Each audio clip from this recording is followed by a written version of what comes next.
It's 1 in the morning, and I just watched Jenny Nicholson's endgame video, and it was a little unsatisfying. I mean, that's not her fault. I'm kind of just talking about my feelings. Mostly, I feel like I haven't seen any criticism along the lines that I've been interested in. And I don't think if you're looking for a specific type of criticism that I'm going to be able to provide that either. I've kind of I've just got my own thoughts about it. Overall, Endgame was fine. It didn't blow my mind.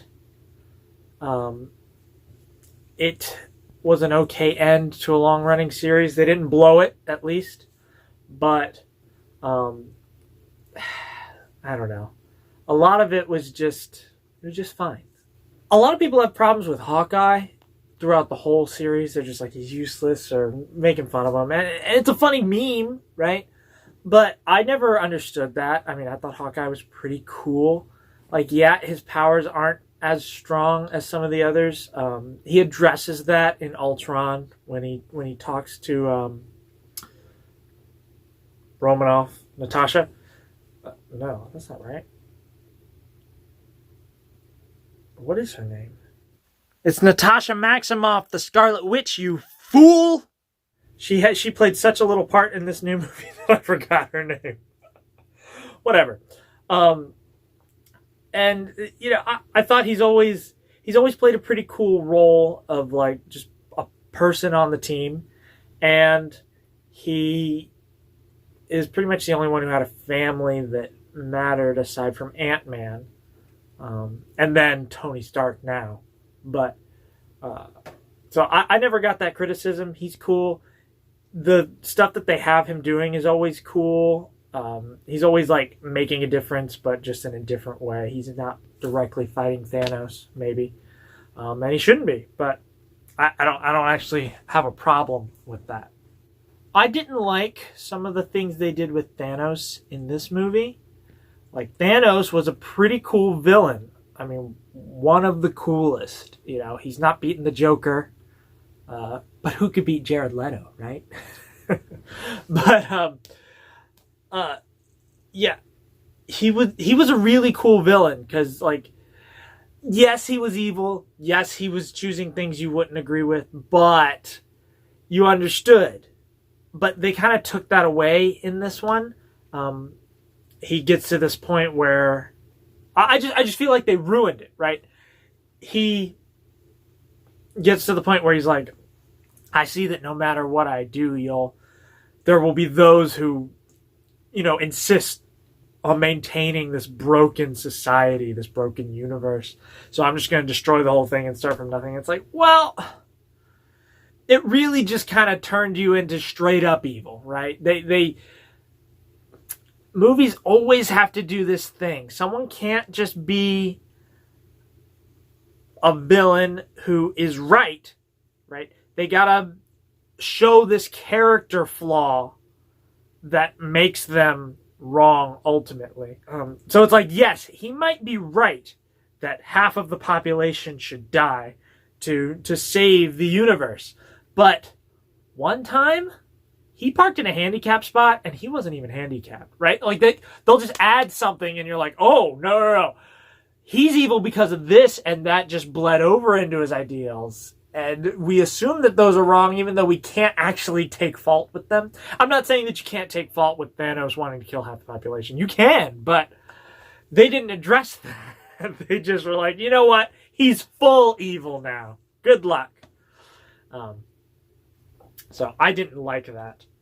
I think, as Jenny said in hers, that Thanos' power... I didn't agree with her at first, but when she explained it, Thanos' powers were kind of ambiguous and he should have defined rules, but it was really just like, he's as strong as any of them, pretty much.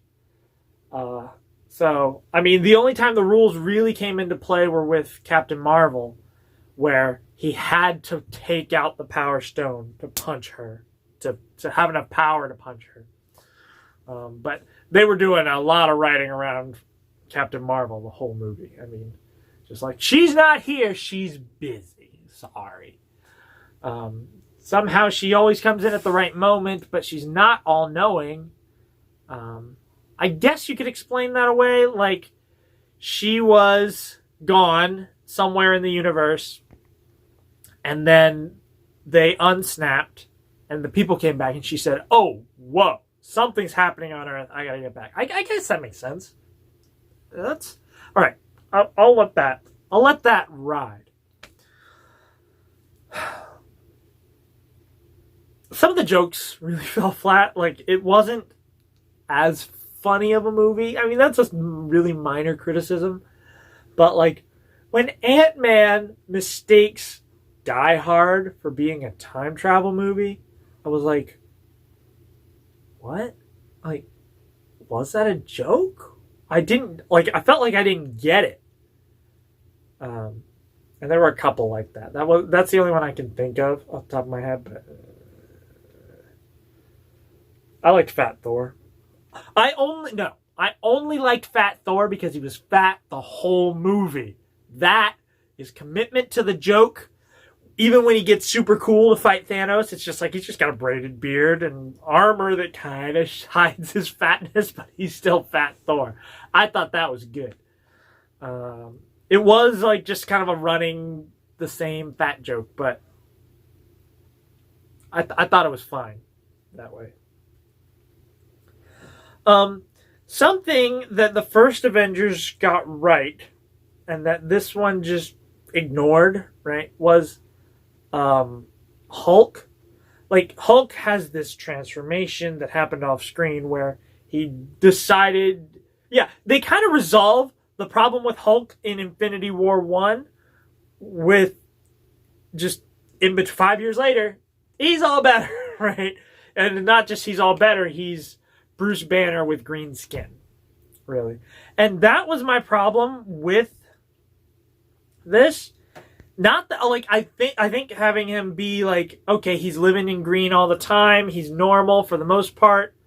I thought that was pretty good, but he didn't exhibit very many Hulk qualities, right? He was green, but Hulk had a personality and stuff, and it was a problematic personality, but that should have been more integrated into Bruce Banner as the Hulk, and they just didn't really do. I mean, I feel like you could see a hint of it because he was a little more goofy as combined Hulk. But so I felt like it was a little bit there. It was pretty close. And what would have sealed the deal for me is if he could have let loose at some point, like just let the Hulk out. It's time to show my Hulky side, and he really just didn't do that at all. And that's what Avengers 1 did well. Like he was still bipolar Hulk at that time, but the success for Hulk in that movie is the I'm always angry thing, because any time that Hulk gets loose before then, it's a tragedy. He's failed. It's horrible. The Hulk getting loose is the worst thing that could happen. But then in that moment, it's like aliens all over New York City. we got to do something about this. Let loose. Have some fun, right? Be Hulk. And that was great. And they just didn't do that. I mean, just Hulk had a big part in the movie, but not as Hulk. It was just big Bruce Banner. So I just feel like that's something they ignored. That wasn't like a horrible mistake. It's just they didn't have time for everything in the movie, so whatever.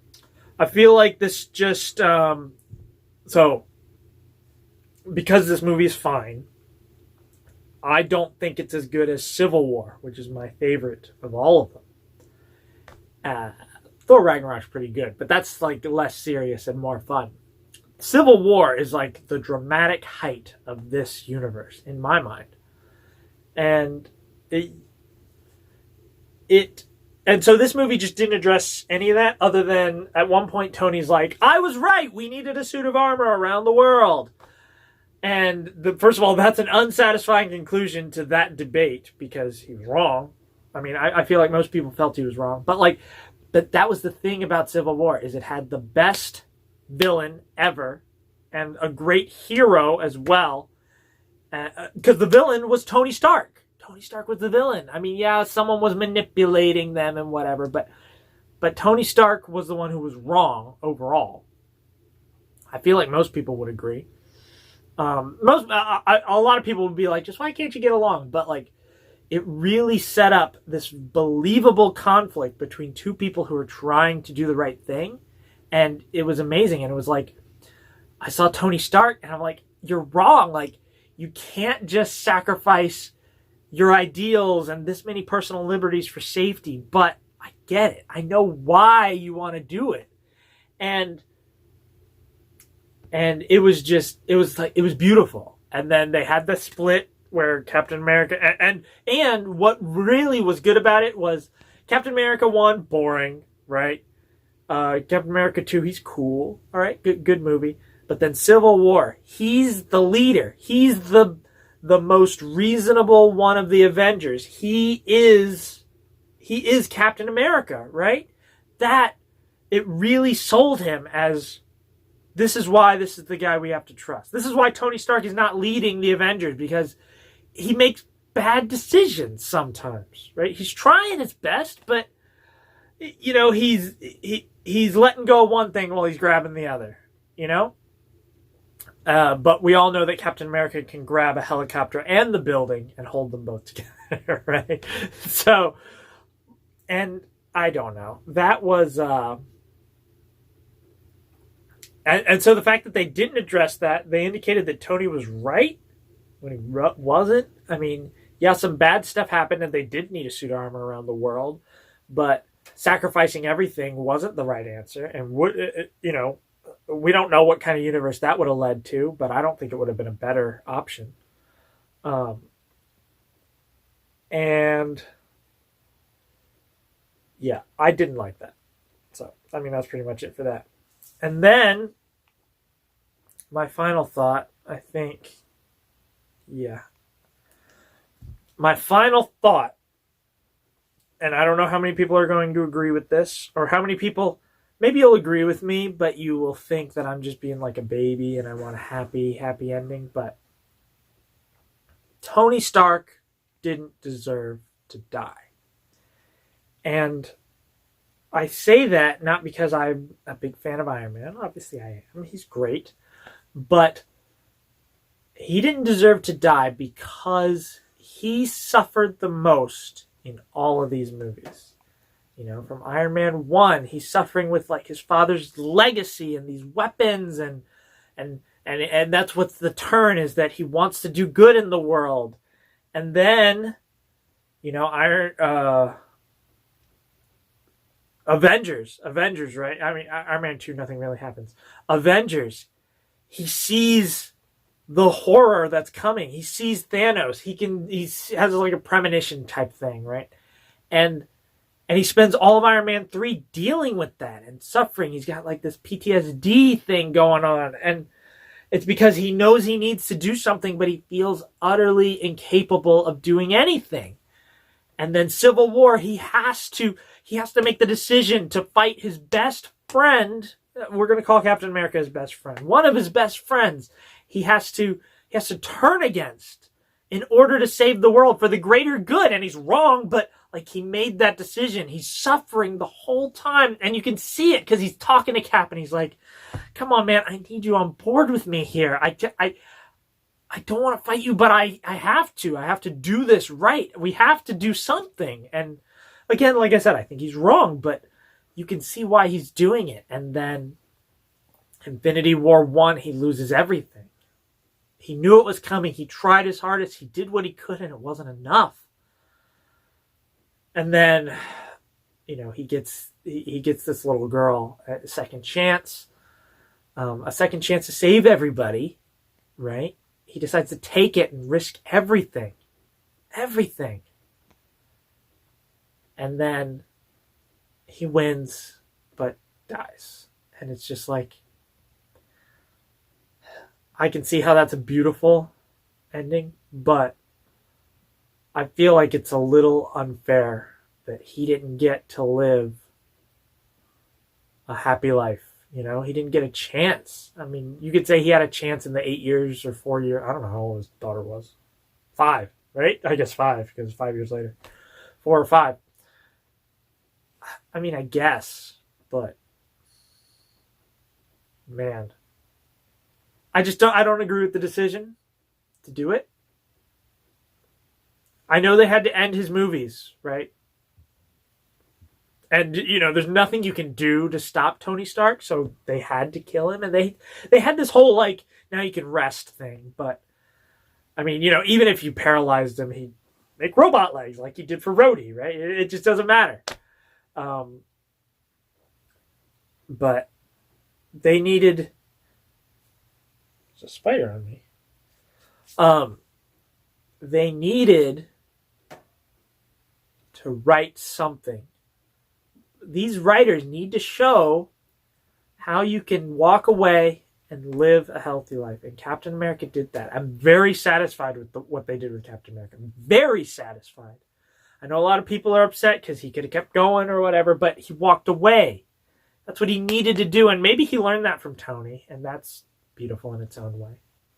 It's going to bug me for a long time. And, it is a testament to the story that they built up that it bugs me. And I know that that's kind of this bittersweet thing that they were hoping for, but this is my hot take. He didn't deserve to die. It was wrong to make him die in the movie. And I'm not one of those people who's squeamish about the hero dying. It's just for something this long and with this much pain that he carried with him the whole time, I mean, yeah, he probably enjoyed himself during, but I don't know. And I feel like you could have picked some other characters. I mean, Natasha dying. It didn't have as much weight as it probably could have had, but I get it. It was like this was her only family that she put together, and she was willing to die to bring him back. And that's okay. That's acceptable. And especially for her character. But Tony deserved to retire, not to die. And that's my opinion. So let me know what you think. Talk to you guys next time.